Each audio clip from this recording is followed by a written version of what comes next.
November 18 செவ்வாய்க்கிழமை. காயங்களை ஆற்றுவேன்.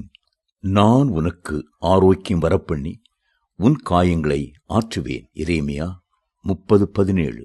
அநேக வியாதிகள் மனதில் உள்ள கவலைகளினாலும் பயத்தினாலும் தூக்கம் இன்மையினாலும் வருகின்றன.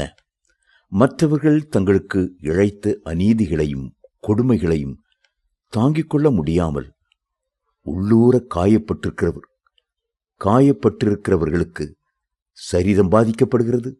மருத்துவர்கள் வெளிப்பூச்சாக எவ்வளவுதான் மருந்து கொடுத்தாலும் உள்ளான காயங்கள் ஆறுகிற வரையிலும் வெளியில் உள்ள நோய் தீர்வதில்லை.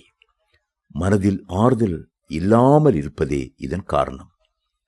கர்த்தர் நம்முடைய சரீரத்துக்கு